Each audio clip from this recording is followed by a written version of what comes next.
మీరెక్కడో పొరపాటు పడ్డారు. ఈ పాల్ మేజో మీరు అనుమానిస్తున్న వ్యక్తి కాదు. నేరాలు చేసేవాడు అస్సలు కాదు అని మేము అంటం లేదు కదా. అతనితో మాట్లాడి కొన్ని విషయాలు మేము తెలుసుకోవాలి అంతే. ఫాదర్, మీకు అతను ఎలా పరిచయం? నా రిలేటివ్ ఒక అతను పరిచయం చేశాడు. He is brilliant. Electronics, computer science ఇలాంటి వాటిల్లో తను ఎక్స్పర్ట్. అది మాత్రమే కాదు, బైబుల్లో మనశ్శాస్త్రం, వేదాలు, ఉపనిషత్తులు అన్నిటి గురించి అతనికి బాగా తెలుసు. అదేవిధంగా థియాలజీ, హిస్టరీ, వాట్ నాట్. తనకి తెలియని సబ్జెక్ట్స్ అంటే చాలా తక్కువ. తను ప్రాబ్లమాటిక్ కాదు. మేజోని మీకు పరిచయం చేసిన మీ రిలేటివ్ ఎవరు? నా చెల్లెలి కొడుకే, శ్యామ్ వాడి పేరు. ఇసుక కాంట్రాక్టర్ శామ్? అవును. ఆ మేజోని మేము కలిసి తీరాలి ఫాదర్.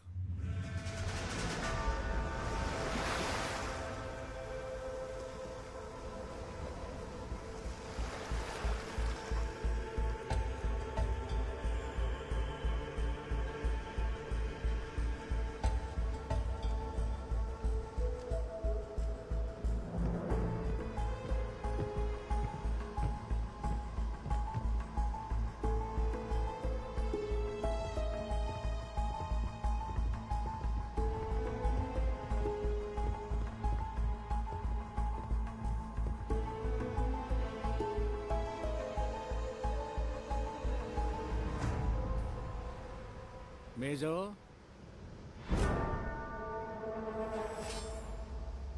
వీళ్ళు నీతో ఏదో మాట్లాడాలని వచ్చారు.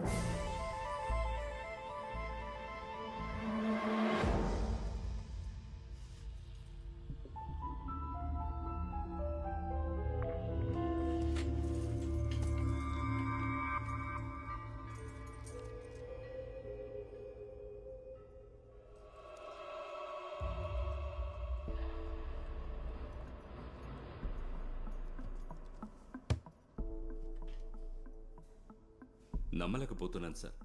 ఇలా ధ్యానవతి చేస్తున్న ఇతను పక్కా క్రిమినల్ అంటే? అందులో ఏముంది?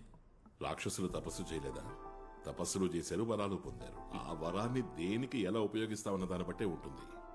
ఒక దొంగ వరం పొందితే దోచుకోవడానికి ఉపయోగించుకుంటాడు, ఒక పోలీస్ వరం పొందితే పట్టుకోవడానికి ఉపయోగించుకుంటాడు. దేవుడికి విభేదం లేదు. Demand and supply. ఈ దొంగను మనం పట్టుకుందాం.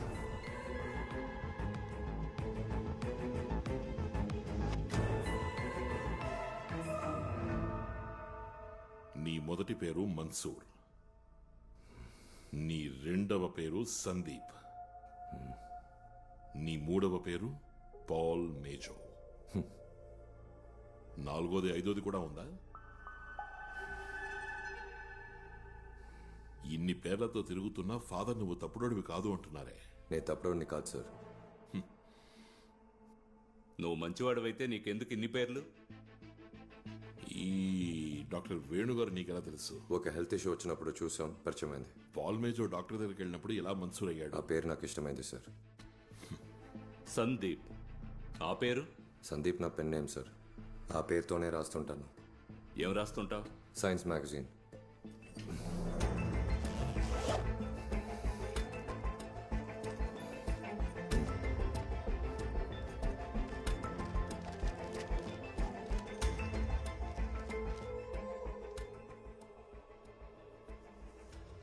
ఈ జర్నలిస్ట్ బాసురని నీకెలా పరిచయం? ఒక రోడ్ సైడ్ హోటల్లో కలుసుకున్నాం.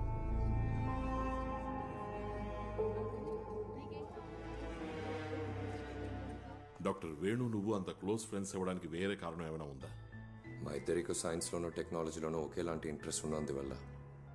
నువ్వు మినిస్టర్ని తిరువనంతపురం నుంచి ఢిల్లీకి, ఢిల్లీ నుంచి నెడుంబాసేరికి ఎందుకు ఫాలో అయ్యావు?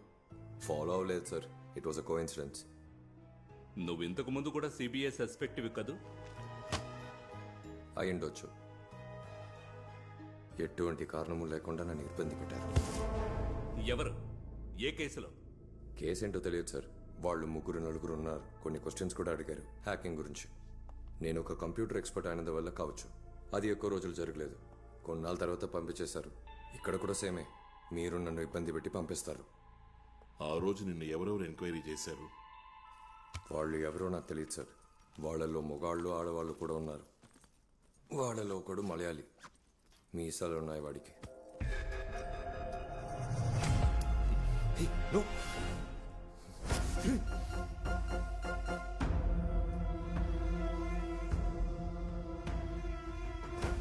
ఏంటిది? Pendant sir. కానీ మేము దీన్ని పెన్ డ్రైవ్ అని అంటాం.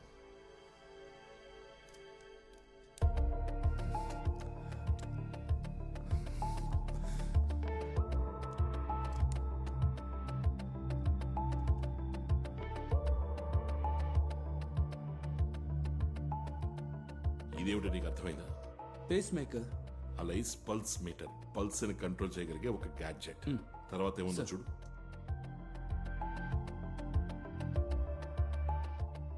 ఇదేంటో అర్థమవుతుందా? సార్ ఇది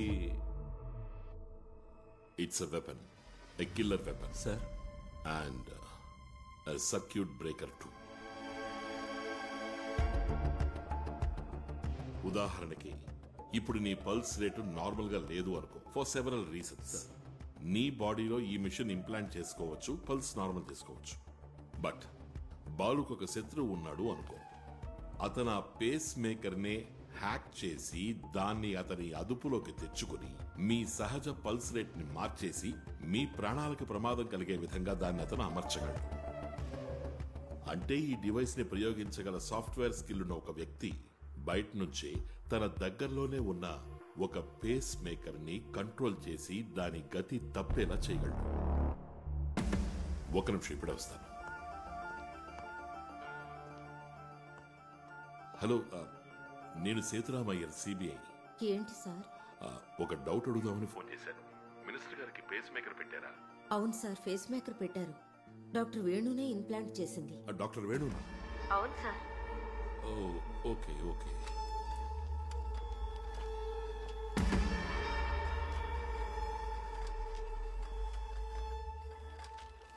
no doubt there are strong evidences, but కొంచెం వీక్ కూడా. సార్ కొన్ని సమయాల్లో బోల్తా పడచ్చు. కూర్చోవాలు. డాక్టర్ వేణు దగ్గర నుంచి డీటెయిల్స్ దొరికాయి and minister was murdered. But Venu సాక్షి అవుతాడా, ఆధారం అవుతాడా, లేదా తలనొప్పి అవుతాడా అనే భయం వాడికి ఉండనే ఉంది. విసిల్ ఊదిన భాసురనన్నా కూడా భయం వాడిని లేపేశాడు. ఈ డీటెయిల్సే కోర్టులో ప్రాసిక్యూషన్కి మనం ఇచ్చే submission. What will be the defence arguments? Sir, counter వాడు నిన్న చెప్పిందే చెప్తాడు. మినిస్టర్ని నేను ఫాలో అవ్వలేదు, మేమిద్దరం జర్నీ చేయడం అనేది ఓ కో ఇన్సిడెన్స్ అని. ఆ పేరు మీద ఓ పెద్ద క్రైమ్ ని నాకు అంటగట్టకండి అంటాడు. పోతే వాడు డాక్టర్ వేణుని పరిచయం చేసుకుంది హెల్త్ బాగోలేకని, బాసురన్ క్యాజువల్ గా పరిచయం అయ్యాడని. ఇలాగే వాదించొచ్చు సార్ డిఫెన్స్. ఇంకో కథ కూడా వాడు చెప్పచ్చు. నేను పాల్ మేజో, డాక్టర్ వేణు గారు కలిసి మాట్లాడుకుంటున్నప్పుడు పేస్ మేకర్ టాపిక్ వచ్చింది. నాకప్పుడు జెన్యూన్ గా అనిపించిన డౌట్ ఒకటి అడిగాను. ఈ పేస్ మేకర్ ని ఎక్స్టర్నలీ కంట్రోల్ చేసి ఆపడం వీలు పడుతుందా అని.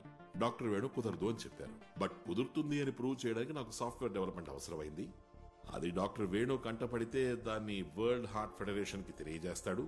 వరల్డ్ హార్ట్ ఫెడరేషన్ ఈ లోకంలో ఉన్న పేస్ మేకర్స్ మ్యానుఫ్యాక్చరర్స్ కి తెలియజేస్తుంది. ఆ రకంగా పేస్ మేకర్ యూజ్ చేస్తున్న లక్షలాది జనానికి అది ఉపయోగపడుతుంది. ఎవరిని చంపడానికి కాదు సార్, అందరినీ రక్షించడానికి ప్రయత్నించాను అంటాడు. ఎవిడెన్స్ వీకే కదా, బోల్తా పడుతుందిగా? పడుతుంది sir. Accused will be glorified.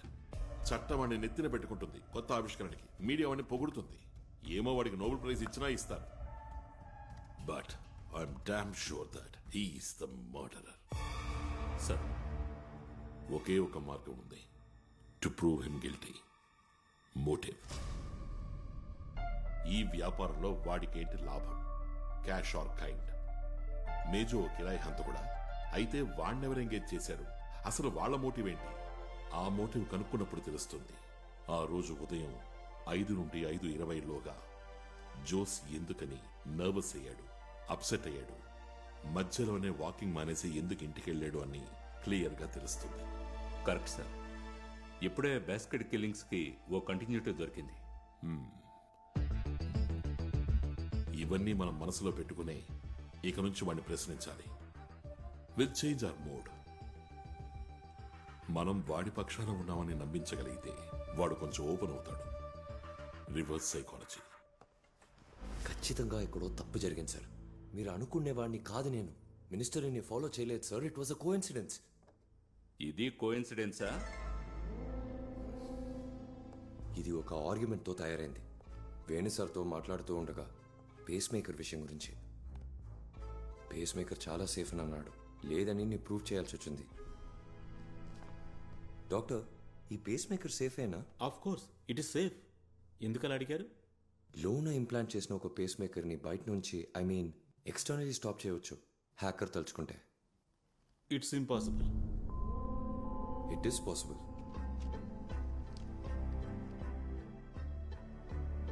Prove చేయడానికి సాఫ్ట్వేర్ని డెవలప్ చేశాను. ఇది ప్రూవ్ చేసావా లేదా? చేశాను. నేను ఇంట్రాగేషన్ ప్రారంభించడానికి ముందు అబద్ధం చెప్పనని ప్రామిస్ చేసావు కదా, అయినా నువ్వు అబద్ధం చెప్తున్నావు. కావాలని చెప్పలేదు, భయం వల్ల చెప్తున్నావు. ఆ భయం పోయిందంటే ఇంక నువ్వు అబద్ధం చెప్పవు, అంతేగా? బాలు సార్, మేజోకి సెక్యూరిటీ అష్యూర్ చేస్తే తను నిజం చెప్తాడు. భయపడ్డానికి గల కారణం కూడా చెప్తాడు. ఏంటి? I'm sure sir. నీ ఒంటి మీద చిన్న గీత కూడా పడదు, అందుకు నేను గ్యారంటీ. అది సిబిఐ పని కాదు, బాధ్యత. ఇంకోటి చెప్తాను, నేరస్తుల లిస్టులో నీ పేరే ఉండదు. You will be legally protected. నువ్వు అప్రూవర్ అవ్వచ్చు. అవ్వను. లేని కేసుకి అప్రూవర్ అవ్వను. నాకు ఎవరన్నా భయం లేదు. నేను ఎవరిని ఇందులోకి లాగను. మీరు నమ్మినా నమ్మకపోయినా it was a coincidence. Okay, agree. మినిస్టర్ని ఫాలో చేసింది కోఇన్సిడెన్స్. డాక్టర్ వేణుని భాసుని పరిచయం చేసుకున్నది కోఇన్సిడెన్స్. ఇదిగో ఇది రెడీ చేసింది కూడా కోఇన్సిడెన్స్. ఒప్పుకుంటున్నాం. నువ్వు డాక్టర్ వేణుతో పాటు ట్రెక్కింగ్కి వెళ్ళావా? కొన్నిసార్లు వెళ్ళాను, కానీ ఆ రోజు వెళ్ళలే. విపత్తు జరిగిన రోజు. విపత్తు జరిగినాడు నువ్వు వెళ్ళావా లేదా నేను అడగనే లేదే. Sorry sir. అన్యాయంగా అకాల మరణం పొందాడు అతను. అయినప్పటికీ డెడ్ బాడీని చూడడానికి కూడా నువ్వు వెళ్ళలేదు. ఆ తర్వాత వాళ్ళ ఇంటి వైపు నువ్వు కన్నెత్తి కూడా చూడలేదు.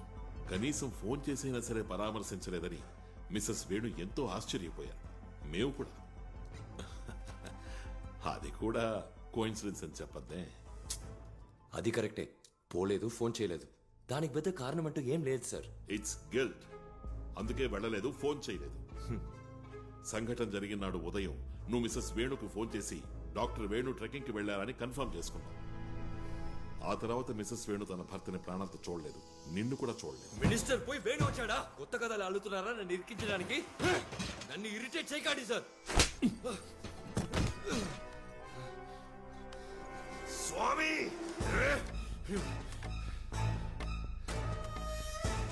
You hit me.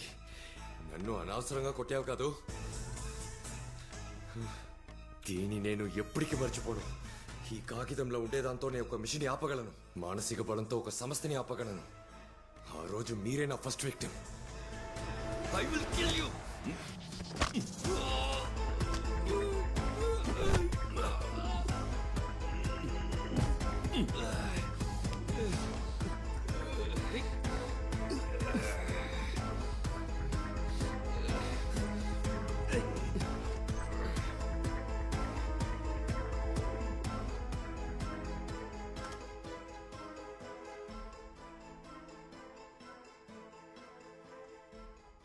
Sir, shall we try lie detector లేదా బ్రెయిన్ మ్యాపింగ్?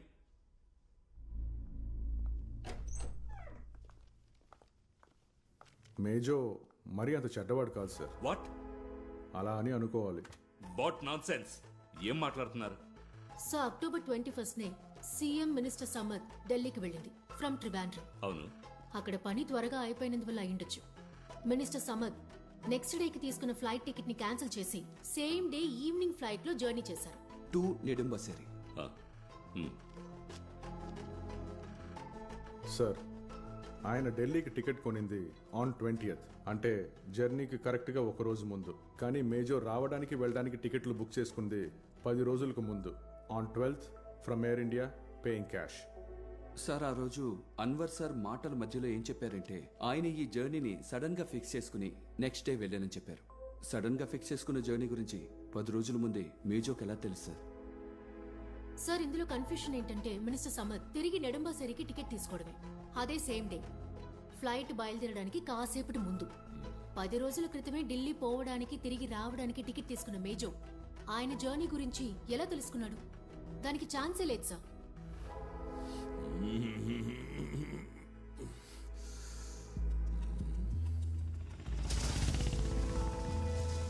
సరైన సాక్ష్యాధారాలు లేవని పాల్ మోజోని సిబిఐ రిలీజ్ చేసింది. దాంతో మా ఆత్మవిశ్వాసం కొంచెం దెబ్బతింది. క్లియర్ చేయలేక ఓడిపోయిన మరో కేసు. దాన్ని మరో కోణంలో ఆలోచించింది సేత్ సారే.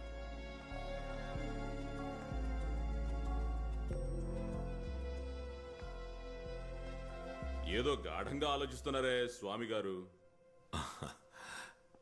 2 సెకండ్లు చాలు నాకు ఒకరి మీద కోపం రావడానికి. తగ్గడానికి అదే చాలు. కేసు ఇంకా తేలలేదు కదా? లేదు. కేసుకు సంబంధించిన కొన్ని విషయాలు నా మనసులో ఉన్నాయి. వాటిని ఇప్పుడు చెప్పమంటారా? శామ్ గెస్ట్ హౌస్ విషయమా? అది శామ్ దగ్గరకు తీసుకువెళ్లే ఒక లీడ్. నేనిప్పుడు చెప్పడానికి వచ్చింది వేరే. నాకు శామ్ వాళ్ళ గెస్ట్ హౌస్ కాలనీకి వెళ్లాల్సిన పని ఒకటి పడింది. పోయే దారిలో శామ్ గెస్ట్ హౌస్ లో లైట్ వెలగడం చూశాను. నేను చూడడం వల్లేననుకుంటా లైట్ ఆఫ్ చేశాను. వింటున్నప్పుడు సులువుగా అనుకోవచ్చు, గెస్ట్ హౌస్ ఎవరికైనా అద్దెకిచ్చుండొచ్చు. బట్ శామ్ వైఫ్ కి నేను ఫోన్ చేసి అడిగినప్పుడు గెస్ట్ హౌస్ ని ఎవరికీ అద్దెకివ్వలేదని చెప్పింది. దాంతోపాటు మరొక విషయం కూడా చెప్పింది. గెస్ట్ హౌస్ కుండే స్పేర్ కి శామ్ బతుకున్నప్పుడు ఎవరో తీసుకువెళ్లి మళ్ళీ తనకి తిరిగి తెచ్చివ్వలేదు అంది. ఆ రోజు ఆ పేపర్లు వేసే అమ్మాయి చూసింది, నిన్నటి రోజు నేను చూసింది. ఈ తిరిగివ్వని కీకి దీనికి ఏదైనా సంబంధం ఉండుంటే then it is a different story.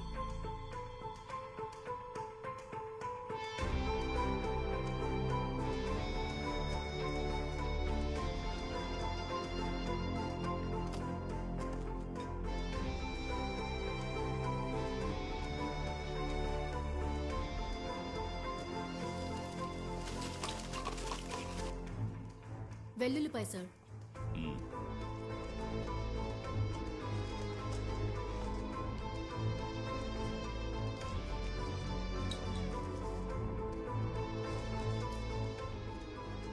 Sir,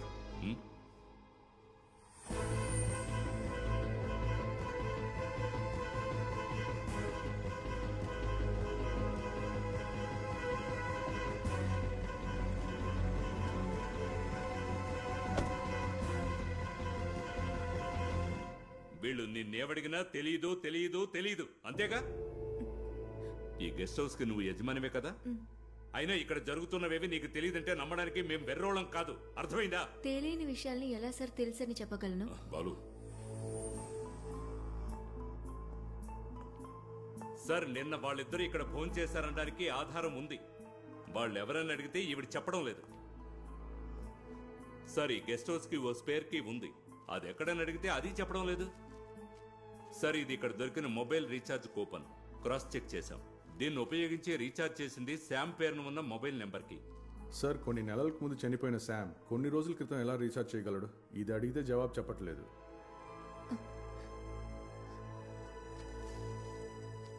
ఇక్కడ ఉండి ఆహారం తిన్న వాళ్ళని కనిపెట్టేయచ్చు సార్. బట్ దానికంటే ముందు స్పేర్ కీ గురించి ఎవరు ఎవరితో చెప్పారు? సార్ అది దియా, సార్ కొంచెం బయట వెయిట్ చేయను.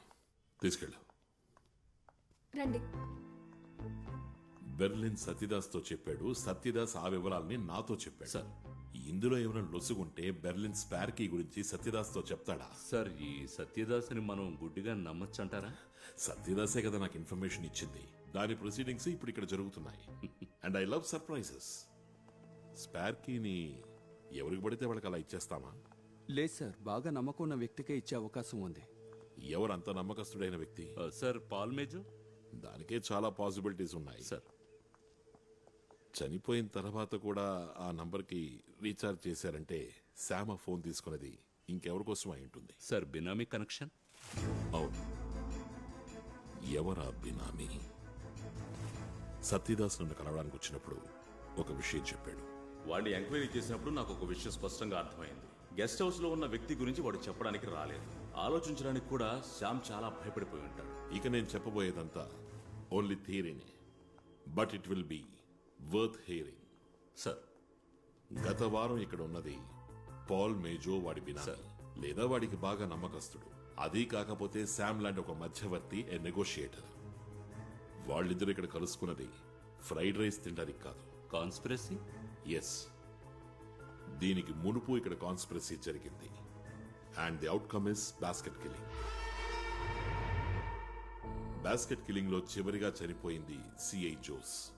కారణం ఆ రోజు మార్నింగ్ వాక్ కి వెళ్ళినప్పుడు సిఐ జోస్ చూడకూడదు ఏదో చూశాడు, విన్నాడు, ఏదో తెలుసుకున్నాడు.